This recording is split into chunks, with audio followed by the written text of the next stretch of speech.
ayısın, libasızsın, derdikten ölenler, ay kumar gözsün. Bizi ayısın, libasızsın, derdikten ölenler, ay kumar gözsün.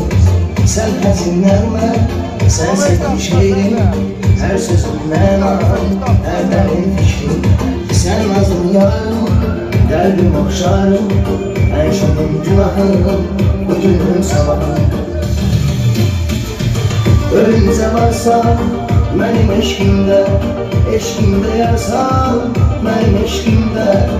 Aziz Allah'ım, güzel Allah'ım, seni yazmıştım deli kalbimde. Benim bu kalbim sana aitti, buna Allah'ım özü şahittir. Alnımın yazısı eşki gönlümde, yazılmışsam bu deli kalbimde.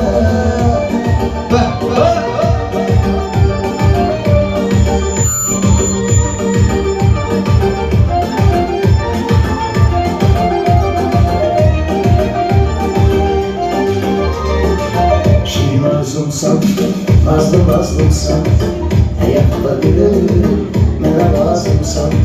Şirin arzumsan, mazlumsan, hayatla gülüm, mene lazımsan. Yaşaman sebebim, nefesim ruhum, gözümden vururum, sevince huzur. Sevginle deriyem, ölerem sensiz, hayatma ömür, giderem sensiz. Ölümüze varsan, benim eşkimde, eşkimde yarsam, benim eşkimde. Aziz Allah'ım, güzel Allah'ım, seni yazmıştım deli kalbimde. Benim bu kalbim sana aitti, buna Allah'ım özü şahittir. Alnımın yazısı eşki gönlümde, yazılmışsam bu deli kalbimde.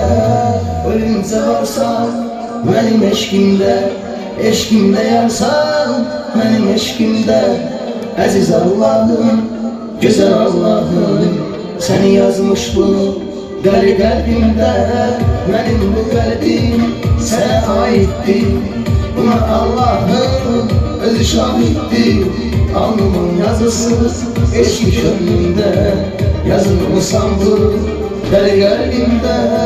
Ölümse varsa benim eşkimde, eşkimde yarsam benim eşkimde. Aziz Allah'ım, güzel Allah'ım, sen yazmış